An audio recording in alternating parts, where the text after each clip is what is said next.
Hi guys, welcome back to my channel. और अभी हम रुके हैं उत्तराखंड के रास्ते में, जो कि हम उत्तरकाशी से आए थे और जो मेरा पहला वाला ब्लॉग देखा होगा। और अभी हम जा रहे हैं हर्सिल गांव। उससे पहले बहुत अच्छा व्यू दिखा हमें फ़ोटोज़ के लिए और आपको दिखाने के लिए। तो बहुत अच्छा व्यूज़ दिखा तो मुझे लगा कि रुक के फ़ोटोज़ लेनी चाहिए। और आप लोगों का है वो उत्तराखंड का है, वो ग्रीन माउंटेन जितना मतलब हरा भरा है वो आपको उत्तराखंड दिखाना चाहिए।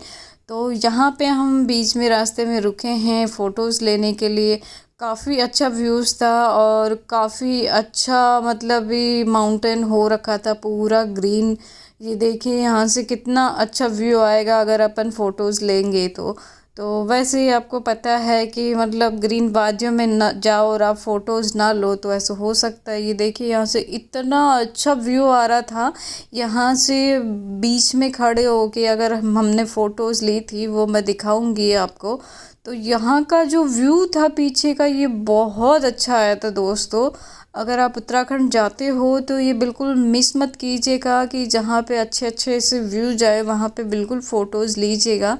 तो ये देखिए कितना अच्छा व्यू जा रहा है, ग्रीन माउंटेन है, ऊपर बादल है। मतलब बादल तो लाइक वहाँ पे इतने वाइट हैं और अपने यहाँ पे तो पॉल्यूशन की वजह से इतने वाइट देखने को मिलते भी नहीं हैं।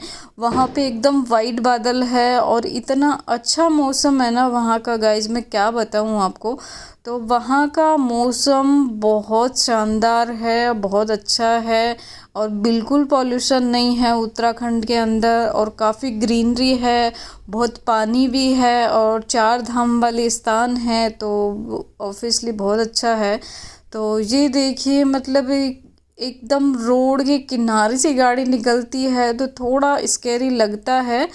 तो ये देखिए फाइनली है वो हर्सिल गांव, विल्सन का जो गांव था वो हम वहाँ पे पहुँच चुके हैं। और वैसे जो ये गांव है वो है सेब के मतलब एप्पल के बागानों के रूप में भी जाना जाता है। तो अभी इसके बारे में बात करेंगे लेटेस्ट, और हर्सिल के बारे में भी बात करेंगे, गांव के बारे में, और जो विल्सन है जो अंग्रेज़ थे उनके बारे में भी बात करेंगे। तो जल्दी मैं आपको है उसके बारे में बता देती हूँ फटाफट।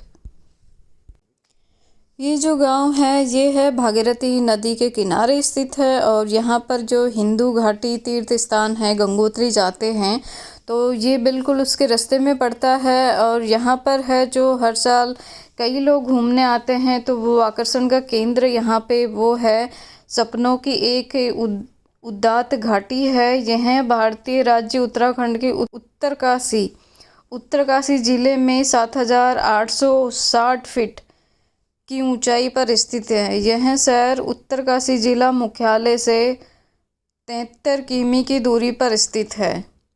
तो जो ये है वहाँ विल्सन का गांव है, जो पूरा जो अंग्रेज़ था तो ये विल्सन ने ही बसाया था पूरा गांव। और यहाँ पे है वो सेब के बागान भी है काफ़ी सारे। तो यहाँ अपन पहुँच चुके हैं विल्सन हाउस। तो ये बाहर से मैं दिखा रही हूँ आपको विल्सन का हाउस, जो कि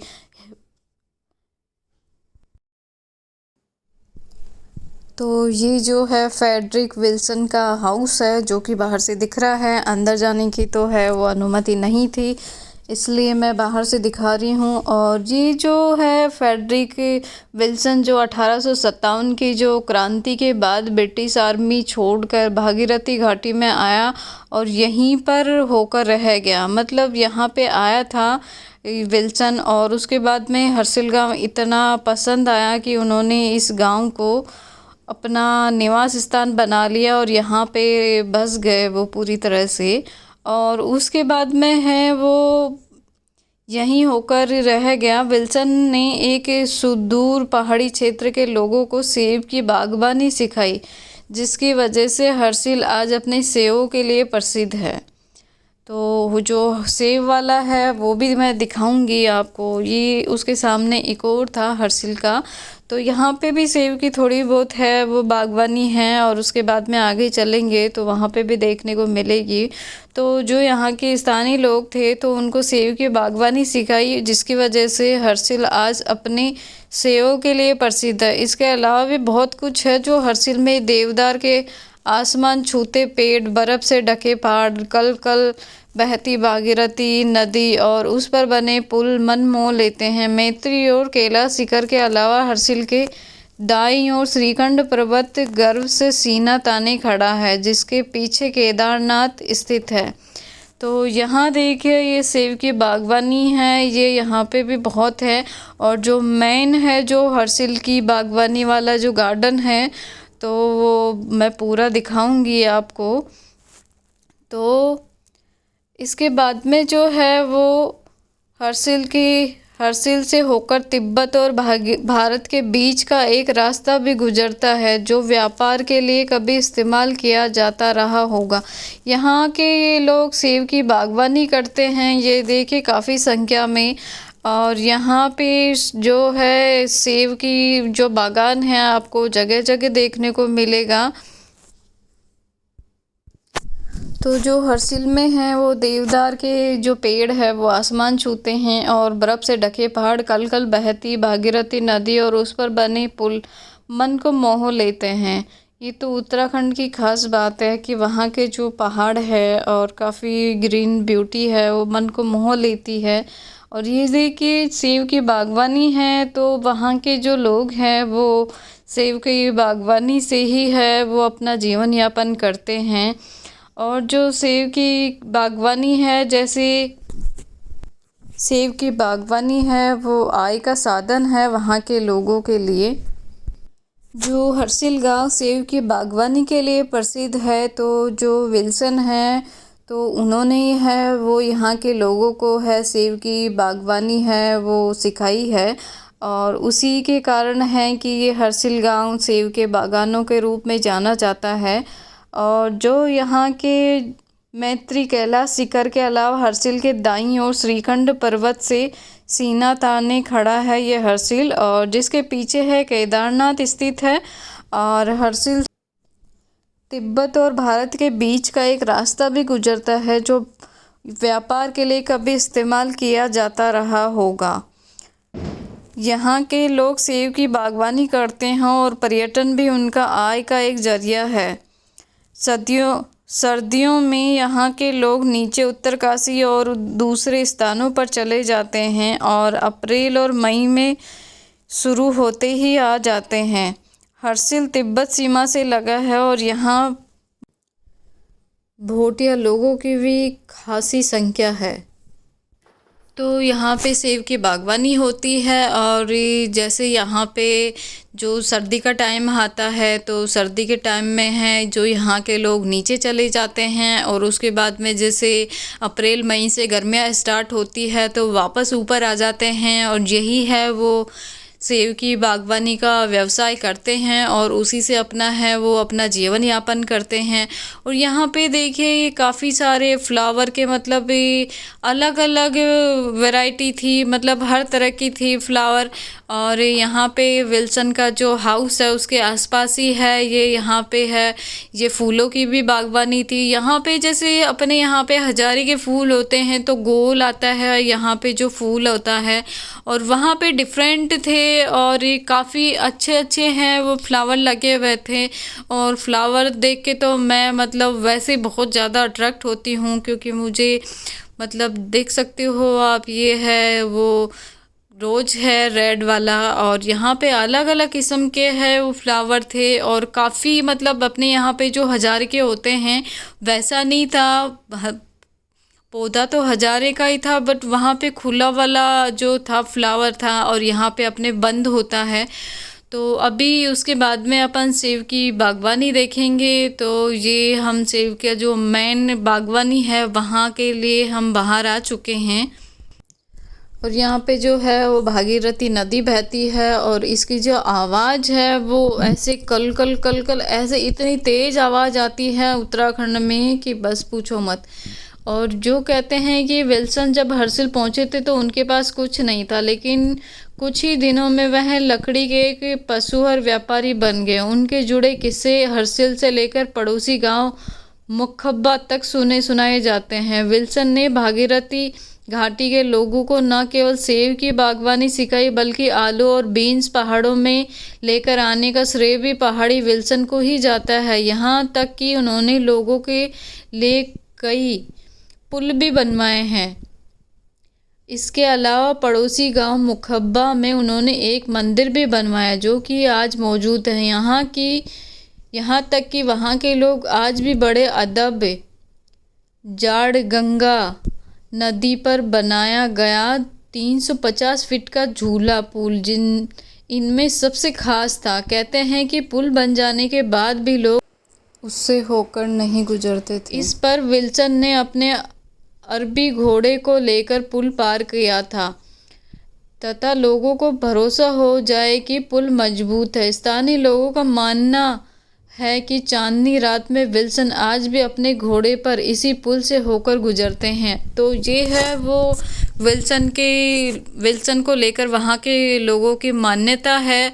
और काफ़ी तेज़ हवा चल रही थी और जो नदी की आवाज़ थी वो इतनी तेज़ थी और वहाँ पे मतलब इतना तेज़ वो हवा का था फ्लो कि है ना, मैं जो भी बोल रही थी वो कुछ भी समझ में नहीं आ रहा था। तो इसलिए है वो मैंने वॉइस ओवर किया है। और काफ़ी चिल्ड ऐसे मौसम हो रहा था, वहाँ पे ठंडी ठंडी हवा चल रही थी। उत्तराखंड की एक ख़ास बात है कि वहाँ पे सुबह शाम वाली ठंड पड़ती है और दिन में आपको है स्वेटर की ज़रूरत नहीं पड़ती है। ये पुल है और काफ़ी सारी फौजी भाई भी है वो मुझे रास्ते में मिले हैं। और यहाँ का ये व्यू देखिए आप, मतलब अपने आप में बहुत अट्रैक्टिव है। आप खुद जाओगे ना कभी उत्तराखंड तो दोस्तों आपको खुद को बहुत अट्रैक्ट करेगा, आपका मन करेगा कि आप दोबारा आएँ यहाँ पे, क्योंकि उत्तराखंड जगह ही ऐसी है। चार धाम मतलब बहुत अच्छी जगह बनाई गई है और चार धाम जैसी जगह ब्यूटीफुल नहीं होगी तो फिर क्या होगा। तो काफ़ी अच्छा लगा हर्सिल गांव जाके हमको, और सेब की बागवानी देखी भी बहुत अच्छा लगा। जो मेन हर्सिल की बागवानी का जो बाग है वो मैं आपको दिखाऊंगी नेक्स्ट ब्लॉग में, क्योंकि ये पहला ब्लॉग है, बहुत लंबा ना खींच जाए, बहुत लेंदी ना हो जाए, इस वजह से मैंने 2 पार्ट में रखा है इसको। जो विल्सन थे उनको है वो पहाड़ों से बहुत प्यार था, तो इसीलिए वो पहाड़ों के बीच में बस गए थे। और बल्कि उनकी दोनों बीवियां भी स्थानीय पहाड़ी महिला ही थी। तो उन्होंने जो शादी की थी वो वहीं की पहाड़ी महिलाओं से है वो शादियां की थी उन्होंने। और विल्सन ने 2 शादियां की थी। सबसे पहले उन्होंने राय मत्ता नामक एक महिला से विवाह किया था। तो यहाँ के जो बाद है वो बागोरी ग्राम है वो शुरू होता है। तो उसके बाद में मैं कह रही थी कि 2 बीवियाँ थीं इनके। जो पहली बीवी थी वो राय मता नामक एक महिला से शादी की थी, लेकिन उन्हें कोई औलाद नहीं हुई, जिसके बाद वो काफ़ी उदास रहने लगी। फिर उनकी नज़र पड़ोसी गांव मुखब्बा की गुलाबी पर पड़ी, जिसकी खूबसूरती से वह इतने प्रभावित हुए कि विवाह का प्रस्ताव दे दिया। उनसे विल्सन को है वो 3 संतानें हुई और वो 3 लड़के थे। बाद में हालात बदले और वह मसूरी आ गए और यहीं 1883 में उनकी मौत हो गई। मसूरी स्थित कैमल बैंक रोड के कब्रिस्तान में गुलाबी के साथ वह कब्र में लेटे हुए हैं। तो जो नेक्स्ट है वो मैं विल्सन के बारे में है वो अगले ब्लॉग में आपको बताऊंगी। और ये था विल्सन का हाउस और सामने है वो थोड़ी बहुत सेब की बागवानी। और अपन ने देखी फूलों की है वो फूलों का बाग देखा, और उसके बाद में देखेंगे अपन जो सेब की बागवानी है। और यहाँ से है वो बागोर गांव शुरू होता है। और वैसे तो ये हर्सिल और बागोर गांव 2 पार्ट में बंटना कोई मुझे वैसे कुछ वो लगा नहीं तुक वाली बात, क्योंकि दोनों बहुत पास में हैं तो इसको हर्सिल भी कह सकते हैं। वैसे ज़्यादातर लोग हैं वो हर्सिल के नाम से ही है वो सेब को बागवानी के नाम से जाना जाता है। क्योंकि बागोर के नाम से लोग इतना नहीं जान पाते हैं, हर्सिल गांव के नाम से इसको ज़्यादा जानते हैं। तो वो विल्सन ने 2 शादियाँ की थी यहाँ पे, और जो उनकी पहली बीवी से उनको कोई संतान नहीं हुई थी, तो दूसरी जो शादी की थी यहाँ पे वो भी पहाड़ी महिला से की थी, और उनसे है उनको 3 पुत्र हुए थे। तो ये विल्सन की जो थोड़ी बहुत ही नॉलेज थी, जो मुझे जितना पता था वो मैंने आपको दी है, और बाकी की है वो डिटेल्स में मैं वो सेब की बागवानी वाला ब्लॉग वो लेकर आने वाली हूँ, तो वो मैं दिखाने वाली हूँ, तब मैं इसकी पूरी डिटेल्स दूँगी। तो वो जो ब्लॉग है एकदम आपको मैं प्रैक्टिकली सामने दिखाऊंगी, क्योंकि वहाँ पे बहुत इन्जॉय किया है सेब के बागान में जाना, और पहली बार लाइफ का पहला एक्सपीरियंस था हम लोगों का। और हमने वहाँ पे नेचुरल तरीके से मतलब खुद तोड़ के वहाँ पे हमने है वो सेब खाए हैं। और यहाँ पे है वो चारों तरफ है वो सेब की बागवानी है, और यहाँ का जो प्रमुख व्यवसाय है वो भी सेब की बागवानी है। और यहाँ पे फ्लावर है वो बहुत सुंदर सुंदर थे, बहुत सुंदर सुंदर, इतने प्यारे लग रहे थे। और जो सेब थे वो भी यहाँ के बहुत सुंदर थे, और जैसे अपने यहाँ के होते हैं, जैसे केमिकल वाले होते हैं, ऐसे नहीं थे, बिल्कुल नेचुरल बहुत सुंदर थे वहाँ के। और टेस्ट भी बहुत सुंदर था वहाँ के सेब का। और जो ये जी जैसे मैं अभी बता रही थी, जो अभी आपको हजारे का फूल, ये हजारे का फूल था, तो यहाँ का बिल्कुल अलग था, और वहाँ अपने जो राजस्थान में पाया जाता है वो अलग है।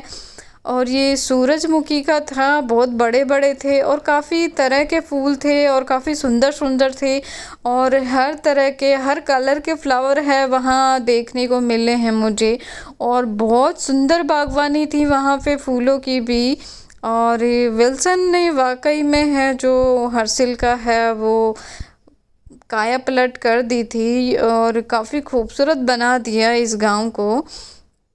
तो इसीलिए इसको है वो विल्सन के गांव के नाम से भी जाना जाता है। और ये वाइट वाले तो मुझे बहुत ही अच्छे लग रहे थे गाइस फ्लावर। और यहाँ पे जो ये वादियाँ हैं मतलब ग्रीनरी वाली, वो तो अपने आप में ही बहुत सुंदर है।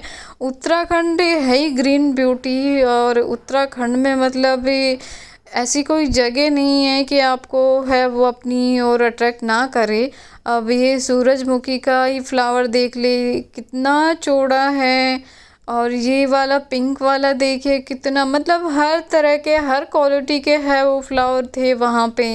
ऐसी कोई क्वालिटी नहीं थी कि वहाँ पे वो फ्लावर नहीं था, हर तरह के थे और हर कलर के थे।